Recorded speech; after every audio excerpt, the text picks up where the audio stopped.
Shalom, kita berjumpa kembali di konten pendalaman ajaran dan pada kali ini tentunya saya nggak sendirian. Saya bersama dengan Kak Yunis. Oke, shalom Bapak Ibu dan juga saudara-saudari yang dikasihi Tuhan kita Yesus Kristus. Jumpa lagi di pendalaman ajaran. Nah, ini kamu mau nge-host apa mau? kayak udah fluent banget ya, emang udah sering nge-host juga ya. Dan hari ini kita akan bahas sebuah tema yang sebenarnya cukup relate dengan kehidupan kita sekarang gitu ya.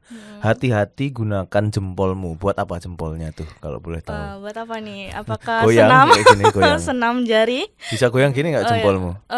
enggak, Oh nggak bisa. enggak bisa. Nah makanya hati-hati kalau salah gini nanti bisa kecekluk. Bukan itu ya? Bukan itu ya. Tapi bagaimana kita menggunakan jempol dalam bersosial media dan juga Iya. chatting gitu ya. Bener, apalagi kan sekarang udah di era digital yang Betul. semakin berkembang.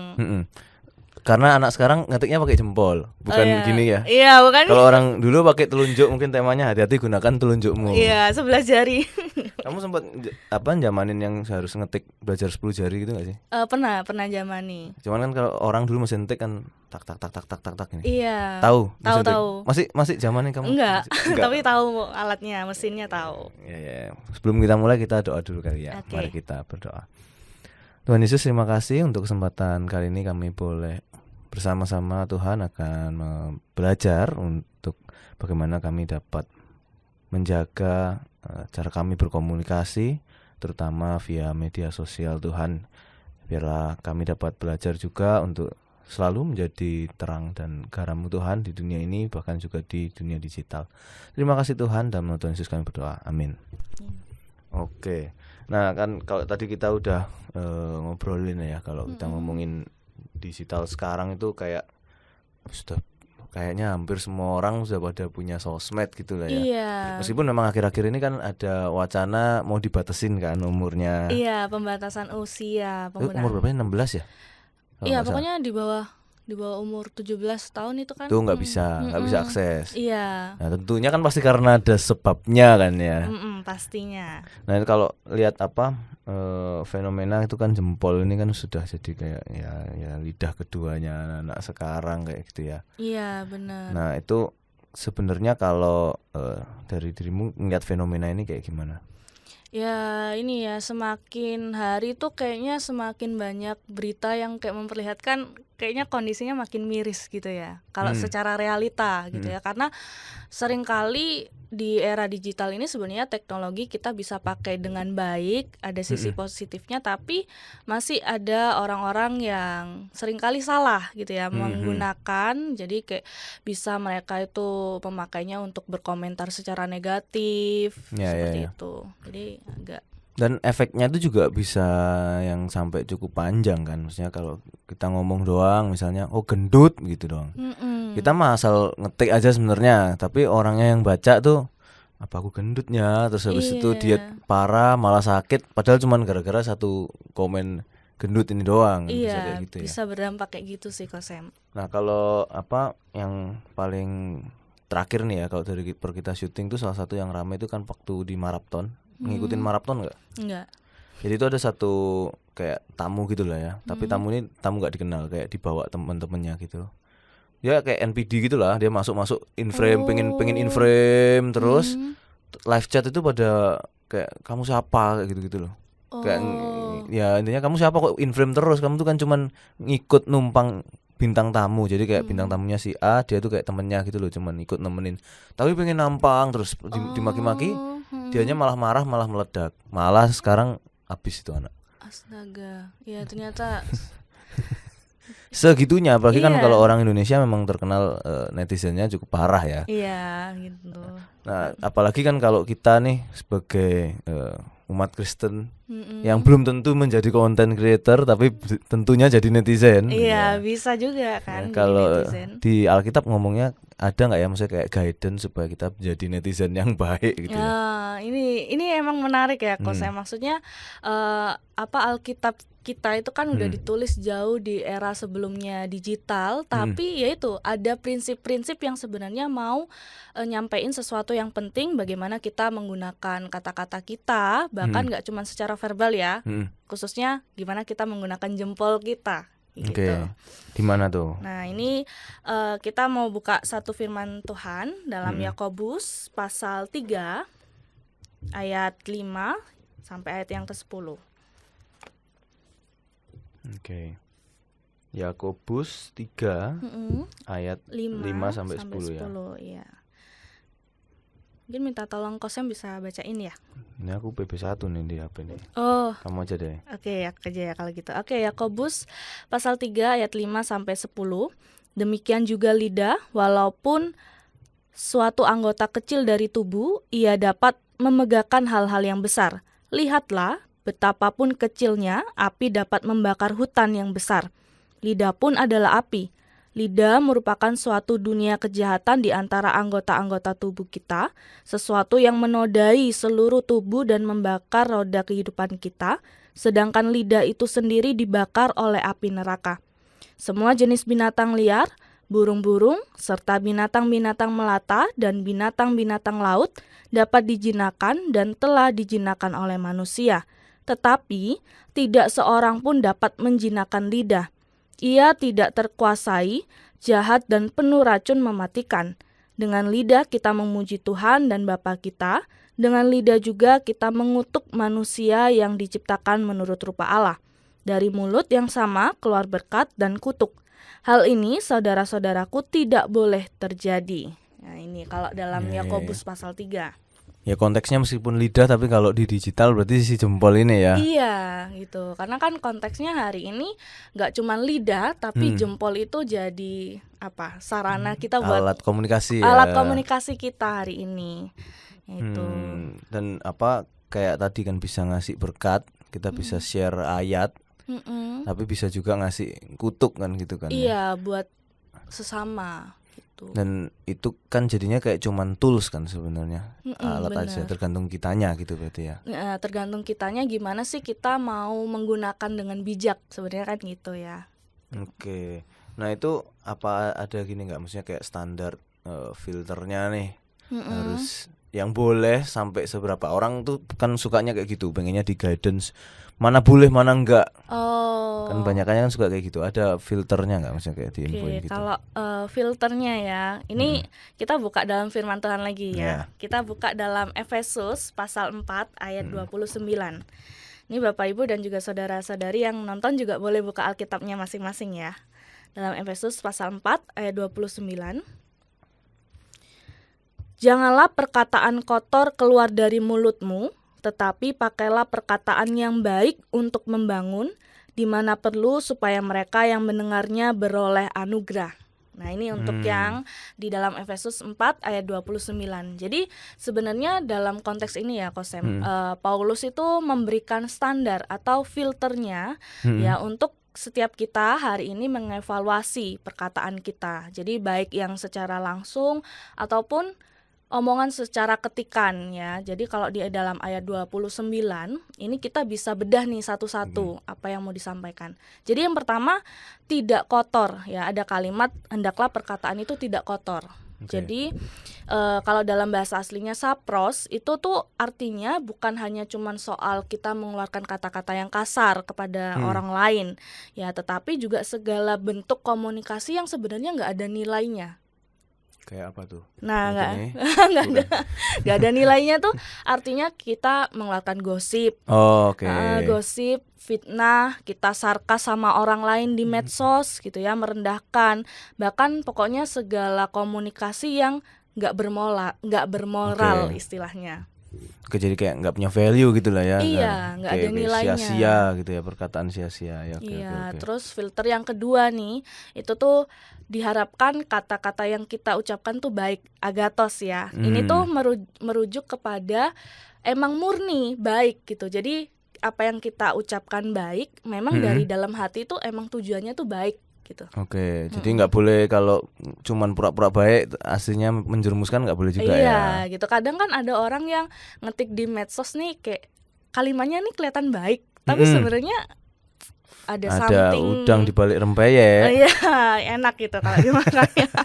Itu. Terus yang ketiga, itu tuh diharapkan membangun oikodomen. Jadi Oke. membangun ini sebenarnya metafora yang menggambarkan apa sih yang seseorang sampaikan. Jadi maksudnya apa yang kita sampaikan gitu ya kepada orang lain, itu pertanyaannya balik lagi ke kita. Apakah yang udah kita ketik, yang kita sampaikan itu sebenarnya membangun atau enggak sih sifatnya?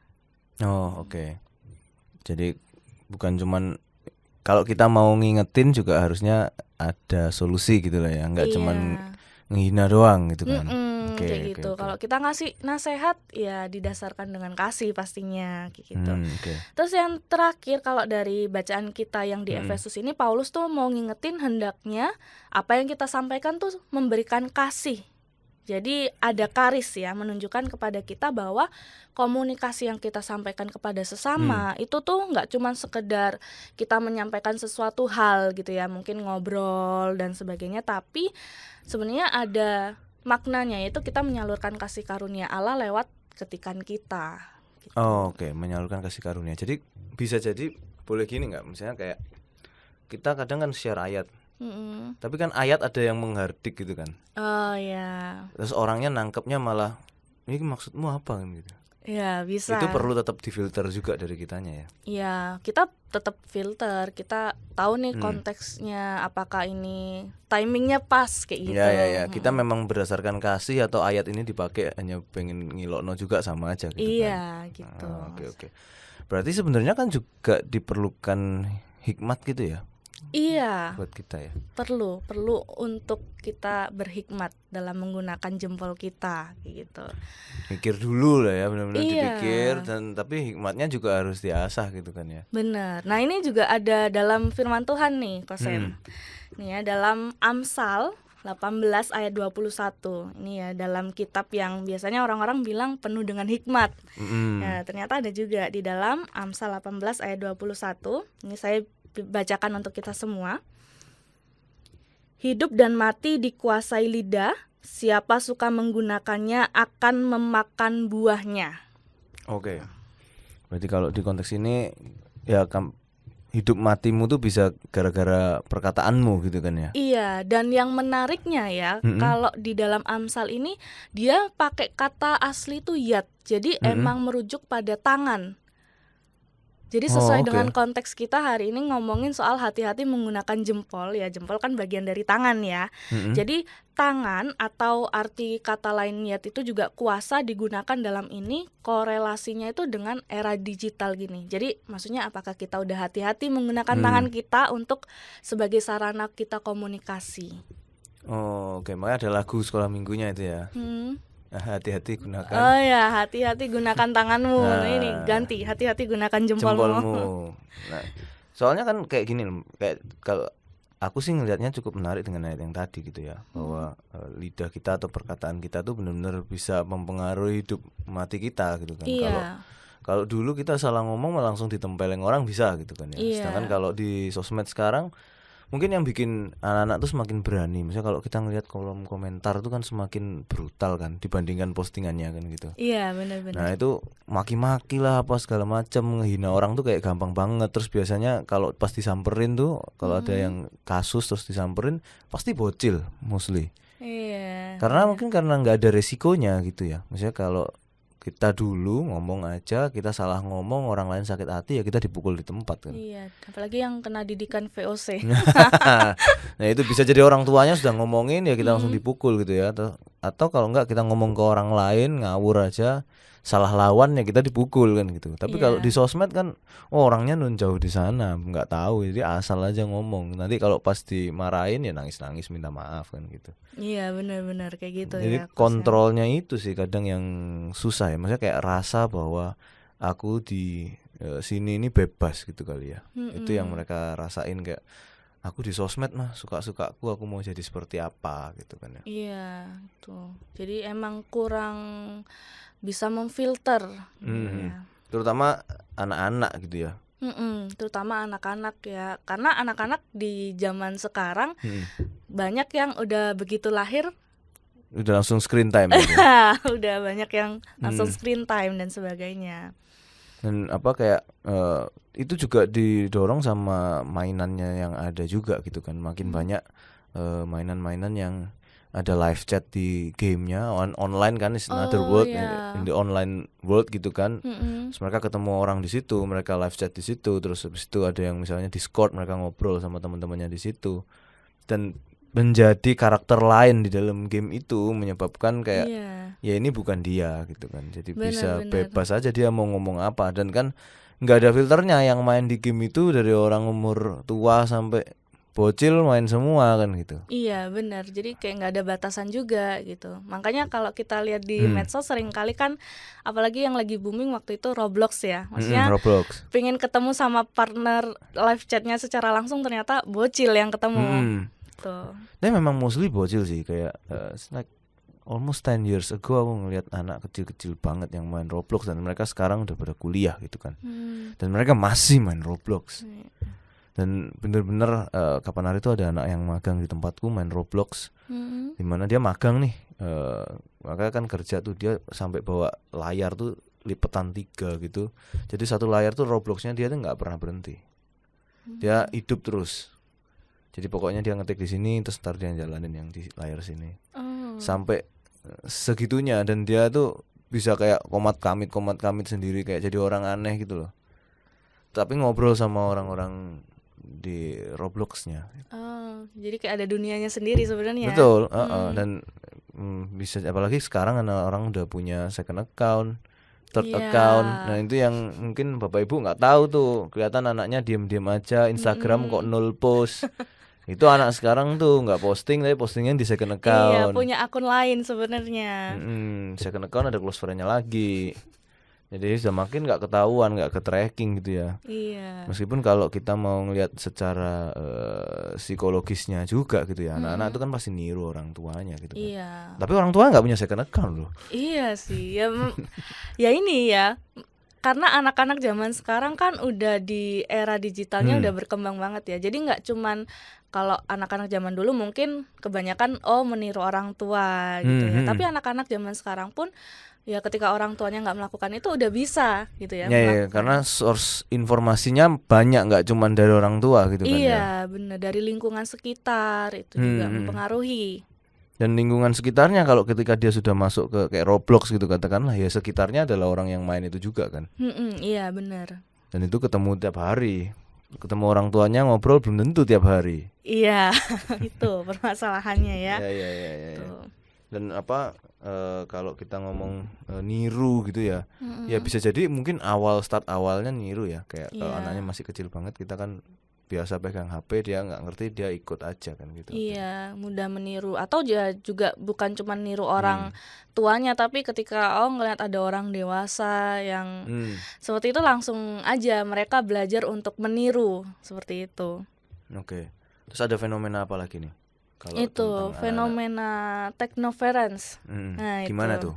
Jadi ya ini, karena ada fenomena ini tuh istilahnya itu untuk menggambarkan gangguan terhadap aktivitas orang tua dan anak gitu. Jadi ketika orang tua, apalagi orang tua zaman sekarang kan udah masuk usia Gen Z, juga udah jadi orang tua ya. Betul. Nah, itu ketika mereka cenderung untuk memakai waktu mereka untuk terus-terusan bermain gadget seperti itu ternyata bisa mempengaruhi kualitas mereka berkomunikasi, aktivitas juga bersama dengan anak. Gitu. Jadi akhirnya orang tua pun akhirnya kesulitan nih untuk membaca apa sih sebenarnya mau dikomunikasikan sama anak mereka, apa sih yang sebenarnya anak mereka nih memberikan isyarat-isyarat gitu, akhirnya karena nggak kenal, nggak intens gitu. Jadi kayak ya udahlah, yang penting anakku diem gitu, bagus, pinter gitu ya. Kalau malah ganggu aja, kalau ramen ganggu aja kamu tuh. Aku mau me time kok kamu malah berisik gitu ya. Jadi malah jadi apa ya istilahnya, mengganggu relasi. Jadi akhirnya malah anaknya semakin gak kekontrol juga kan. Iya, akhirnya anak ya itu gak belajar kekontrol. sendiri. Iya, belajar sendiri kok Sam. Bahayanya tuh makin kayak gitu. Ya. Terus habis itu juga kayak karena mereka itu niru ya, berarti kan pasti akan ada ya yang ditiru, belum tentu yang baik-baik doang kan. Iya, bener nih. Yang jelek-jelek kan juga juga bisa gitu kan. Bisa ditiru. Apalagi kalau kayak anak itu kan belum tahu bahaya kan sebenarnya kalau di awalnya. Kalau anakku sekarang tuh lagi hobinya tuh ngintip, kalau misalnya di sofa gitu ya, ngintip Iya. di ujung, pengen lihat jatuh bawah. Oh, Di ranjang tuh kayak pengen lihat kenapa kok dia nggak pernah boleh lewat gitu kan. Dia tuh penasaran ya. misalnya di tempat tinggi, misalnya dia ngerangkak sampai ujung itu kan dia nggak boleh terus kan, kita tahan kan supaya nggak Iya. jatuh. Cuman kan dia pengen tahu di bawah tuh kenapa kok nggak boleh ke sana. Heeh. Penasarannya kan tinggi gitu kan. Dan Iya. nggak ngerti bahaya. Anak kecil lihat api pengen pegang, Iya. lihat pisau pengen pegang, kok nggak boleh kan, mereka kepo kan. Iya. Nah cuman kalau kayak ya itu tadi, misalnya mereka apa yang dalam pikirannya disampaikan aja, mereka mau bilang orang apa aja di sosmed, main ngomong aja nggak ada filternya, karena mereka nggak tahu bahayanya apa kan. Iya, benar sih itu. Dan ya orang tuanya juga mau ngajarin kayak gimana, karena mereka belum tentu ngelihat itu terjadi kan. Iya, karena kan ya itu ya, maksudnya tidak semua aktivitas yang dilakukan anak orang tua bisa pantau 24 jam kayak gitu. Jadi sulitnya ketika anak mereka ternyata punya dunianya sendiri di medsos dan Betul. sebagainya, orang tua ya cenderung kurang tahu. Apalagi kayak kan banyak warna ya, maksudnya kalau ngeliat HP, ngeliat gambar apa segala macam, akhirnya kan itu kan dopamin kan yang naik, terus habis itu jadinya ya doom scrolling akhirnya kan, jadi ngeliat Iya, terus kecanduan. ya, karena kecanduan dopaminnya sebenarnya kan, itu dia dapat hormon itu gitu kan. Dan apa kayak ya itu lagi-lagi balik ke orang tuanya juga ya. Benar. Terus kalau ini juga sih, kapan hari itu kamu nonton Black Mirror nggak? Oh, belum nonton. Nah di Netflix itu kan ada Black Mirror. So basically kalau bapak ibu yang nggak tahu, Black Mirror itu series tentang what if some technology goes wrong. Salah satunya ada satu episode, aku lupa namanya apa, mungkin mau dilihat tuh, tentang sosmed sebenarnya. Dimana kayak hidup di dunia, di film itu ya, hidup di dunia itu sangat bergantung pada kamu followernya berapa, yang nge-like postinganmu berapa. Dan ketika tidak mencapai yang tinggi itu like you're nothing. Kamu bukan siapa-siapa. Jadi orang itu benar-benar berlomba untuk bisa menaikkan engagement itu tadi di sosial media gitu. Dan jadinya haus gitu kan. Dan itu goes wrong, akhirnya benar-benar goes wrong, akhirnya orangnya stres sendiri juga. Ya karena itu ya, berusaha mendapatkan penilaian dari orang lain. Terus kan haus ya, maksudnya kalau ketika kita sudah, mungkin kalau belum pernah viral itu ya biasa aja, tapi kalau sudah pernah viral dan habis itu nggak viral lagi, itu ada yang hilang gitu kayak dalam hidupmu, kayak ada rasa haus yang mana lagi, aku harus ngapain lagi nih biar bisa mendapatkan rasa diomongin satu Indonesia kayak gitu. Oke. Dan itu ya jadi validasi diri juga gitu kan. Yang kasus yang terakhir si Stephen Wongso ngikutin nggak kamu? Oh ya, Kan waktu dia yang ngomongin martabak kan nggak segitunya orang marah kan. Tapi ketika dia ngomong orang gendut kayak anjing, langsung marah semua kan. Dan ya itu kan dia sebelumnya ya konten biasa. Iya, konten biasa. Habis itu mualaf nggak ngangkat nih, nge-gym, steroid rame, dia hilang lagi, turun, nah dia cari lagi kan, jadi kayak haus gitu loh, haus validasi bahwa dia itu terkenal. Iya, jadi cari gimana caranya supaya viral lagi kayak gitu. Dan itu apa ya, ya karena nggak ada yang ngerem juga gitu, dan itu sebenarnya bisa jadi itu strategi yang memang dia kepingin terkenal, sehingga apapun dilakukan demi validasi itu gitu kan. Iya, bisa gitu. Nah terus kalau peran gereja ketika ngelihat dunia seperti ini tuh mesti kayak gimana ya? Ya, kalau balik lagi ya, kalau kehidupan gereja, pasti gereja juga hari ini semakin ini ya, tidak menutup untuk ngikutin zamannya era digital, karena kan pasti ada hal yang pasti banyak sisi positifnya, membantu dalam misalnya promosi dan sebagainya, memperkenalkan gereja seperti itu. Nah tapi ya itu, gereja perannya ya itu sangat penting juga ya, karena dalam berkomunitas dalam gereja itu kan juga membentuk karakter di mana nilai-nilai kerajaan Allah sedang dibangun dan diterapkan. Ya, Oke. termasuk dalam aspek komunikasi. Jadi gereja itu berperan menjadi ruang yang aktif mengajarkan literasi digital menurut Alkitab ya. Jadi sesuai dengan Oke. Alkitab. Jadi harus ngajarin gitu ya. Iya, Oke. makanya ini ya pengajaran-pengajaran yang khususnya di GKI Resut nih ya, Ya, Kosem. ya, Ya, ya. kayak tayangan hari ini tuh juga bisa membantu sebenarnya. Oke, terus apa lagi? Yaitu, terus habis itu juga kedua ya gereja juga bisa memberikan dukungan buat keluarga-keluarga ya meskipun emang yang paling penting peran orang tua dalam mengajarkan anak gitu ya dan sebagainya mendidik anak di era digital seperti ini. Ya, tetapi gereja juga bisa menjadi mitra pengajaran kepada setiap anak-anak ya, kelompok-kelompok kecil gitu, memberikan seminar terhadap keluarga bahkan materi yang merupakan itu. Tayangan digital juga gitu ya. Iya, yang membangun seperti itu. Yang penting dateng, kalau ada seminar dateng. Iya. Dibikinin seminar nggak dateng, dibikinin konten nggak ditonton Iya. ya. Percuma, sama aja. Ya, ini jadi Bapak Ya kan? Ibu Ya harus nonton. Harus datang event, harus nonton juga ya kan, dan didengerin, dicatat, dipraktekkan. Iya, benar. Karena apalagi kalau kita lihat dunia hari ini rasanya semakin minim filter. Jadi sebenarnya ya gereja hadir untuk membantu gitu. Ya, percayalah kalau kalian aja masih takut sama postingan di sosmed, itu kalian masih jauh karena sekarang AI sudah semakin merajalela. Dan anak-anak Anda benar-benar bukanlah seperti yang kalian bayangkan di sosial media. Betul. Percayalah itu. Coba tanya anakmu pulang setelah nonton ini, kamu punya second account nggak? Mama boleh lihat nggak? Wah, takut nih deg-degan. Percayalah kalian tidak mengenal anak kalian. Oke. Apalagi? Nah ini gereja juga menyiapkan generasi yang memiliki kesadaran untuk digital itu dengan dasar iman gitu ya. Jadi maksudnya pengenalan digital juga dibebarengan dengan materi-materi tentang Alkitab seperti itu ya. Karena itu gereja juga hadir ya. Kalau kita lihat kan ada hamba Tuhan yang biasanya menyediakan waktu untuk konsultasi, konseling dan sebagainya. Itu juga buat anak-anak yang mengalami seperti cyberbullying seperti itu ya. Bagi anak-anak yang merasa perlu yaitu bisa datang ke hamba Tuhan karena setiap hamba Tuhan juga membantu hadir seperti itu. Ya, selama orangnya mau terbuka juga ya. Iya. Untuk membantu memberikan dirinya dibantu. Iya, benar. Ya kan, kadang kan belum tentu kan gengsi lah apa gitu. Nggak apa-apa guys, open aja di sini teman-teman hamba Tuhan pasti akan bersedia meluangkan waktunya untuk membantu kalian. Iya. Ya.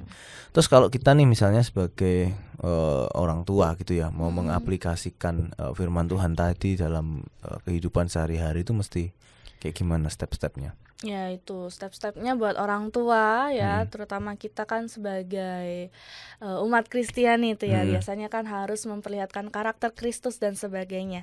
Jadi yang pertama kita bisa menciptakan kebiasaan digital yang sehat. Oke, jadi kita membuat area di mana adanya bebas seperti bebas gadget seperti itu. Jadi misal di rumah nih ya kayak Kosem ya, itu meluangkan waktu misalnya dalam seminggu ada berapa hari gitu, meluangkan waktu untuk jadi momen benar-benar ya interaksi orang tua dan anak gitu. Jadi anak juga tidak tertutup sepenuhnya sama orang tua. Jadi membangun relasi yang baik seperti itu. Oke, dan orang tuanya juga jadi memahami gitu ya, positioningnya gadget ini seperti apa dalam fase kehidupan anaknya gitu kan ya. Iya, benar. Soalnya kan juga banyak nih sekarang masih ada tuh yang orang tua yang kayak kamu mainan HP aja padahal lagi kerja. Iya, itu. Karena nggak paham kan gitu kan. Nggak paham kalau ya sebenarnya kan juga bisa dipakai untuk kerja betul. seperti itu. Terus apa lagi? Terus kalau misalnya untuk anak-anak yang khususnya masih kecil ya, nah itu orang tua mungkin bisa ngajarin untuk mengurangi waktu di depan layar. Tapi ya orang tua juga perlu tahu apakah di depan layar itu untuk kepentingan seperti sekolah Ya, betul. atau justru kepentingan yang negatif. Ya itu. Nah, negatifnya itu sampai mana tuh yang Itu dibilang misalnya negatif? main game hampir seharian di depan Oke. layar kayak gitu. Itu kan ya orang tua juga bisa memperhatikan dari segi itu. Kalau anak-anak yang ngomong, aku memang cita-cita mau jadi live streamer gaming, gimana? Nah, itu memang itu bisa menolong ya kalau misalnya anak-anak mungkin mencari potensinya lewat seperti itu. Tapi ya balik lagi, maksudnya ketika apakah menggunakan waktu seharian itu adalah hal yang bijak Oke. atau tidak, seperti itu. Jadi balik lagi back to Bible, ngomong tentang apa sih gitu. Atau ini semua apa? Kamu ngomong ini nggak jelas, yang view berapa cuman sedikit, nggak usah dah gitu. Nggak usah Iya. terusin sekolah aja. Kalau emang bagus boleh. Ya, tapi orang tua juga ini ya, maksudnya perlu untuk punya hati yang maksudnya karena kan zaman sekarang makin berkembang ya, jadi mungkin anak-anak punya cita-cita sebagai itu Ya sesuatu yang nggak ada di bayangan kalian kan gitu Iya. kan. Apalagi yang maksudnya masih Gen X, not even millennials gitu ya. Masih punya anak bocil, masih kecil banget SD gitu. Kalian akan kaget mau jadi apa lu gitu. Iya gitu. Ya. Terus habis itu ada lagi nggak? Nah, ini untuk orang tua juga bisa memperkenalkan ke anak-anak ya konsep jejak digital sejak usia dini. Jadi setiap postingan, komentar ataupun bagaimana kita memberikan informasi di internet itu kan sebenarnya kan meninggalkan jejak di digital. Betul. Ya. Nah, jadi anak ya sebelum menyebarkan sesuatu tentang dirinya seperti itu. Jadi orang tua lebih aware, orang tua bisa kayak lebih apakah ini tuh sesuatu yang benar untuk kamu sharingkan segala sesuatu di internet seperti itu. Apakah ini baik, apakah ini penting seperti itu. Jadi dalam parenting itu juga perlu untuk semakin memberikan anak-anak justru pertanyaan-pertanyaan yang membuat mereka semakin kritis sebenarnya. Apalagi kita ya perlu optimis juga ya, maksudnya meskipun anak kita masih kecil, kita menyiapkan bahwa dia nantinya waktu besar akan jadi seseorang.